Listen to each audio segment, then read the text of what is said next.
8, 2, go. Communiqué du Front commun pour le Congo. Réunis en session extraordinaire ce jeudi 22 octobre 2020, les chefs de regroupements et partis politiques membres du Front commun pour le Congo ont fait le tour d'horizon de la situation politique du pays au lendemain de la cérémonie irrégulière de prestation de serment des personnalités nommées de manière illégale en qualité de juge à la Cour constitutionnelle. Le FCC constate que le choix délibéré de violer la Constitution a été consommé jusqu'au bout, allant jusqu'à toucher aux symboles et rituels de la République à travers un passage en force qui fera date dans les annales sombres de l'histoire politique du pays à plus d'un titre.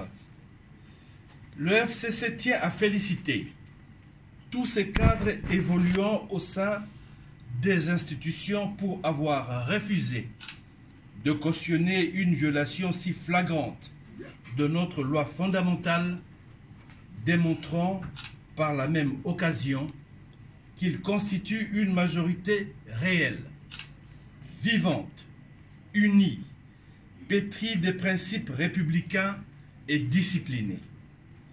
Le FCC tient à réaffirmer que sa position sur ce dossier de nomination de nouveaux juges constitutionnels reste inchangée. En effet, la nullité des nominations des 10 juges étant de plein droit conformément à la loi organique pertinente, le FCC ne reconnaît pas ces derniers et ne se sentira lié par aucun acte qu'ils poseront.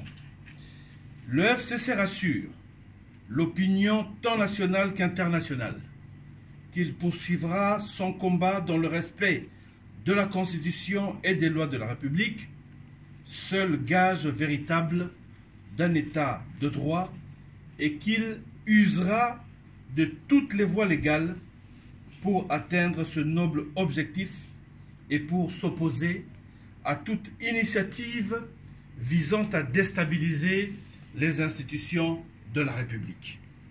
Dans cette optique, ayant librement opté pour une coalition dans l'intérêt du pays, alors qu'il aurait pu choisir la cohabitation, le FCC se dit prêt à assumer ses responsabilités au regard de la confiance que le peuple souverain a investie en lui octroyant la majorité à l'Assemblée nationale d'une part et des prescrits de la Constitution d'autre part.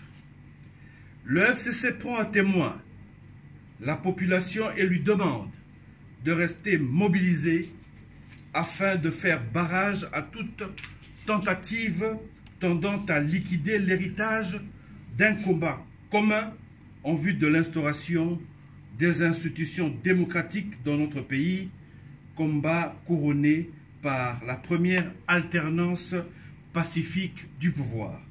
Fait à Kinshasa le 22 octobre 2020 pour la conférence de présidents, le rapporteur de séance.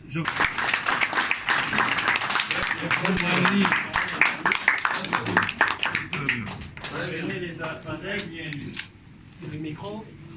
Reprenez le micro, les appareils, le microphone.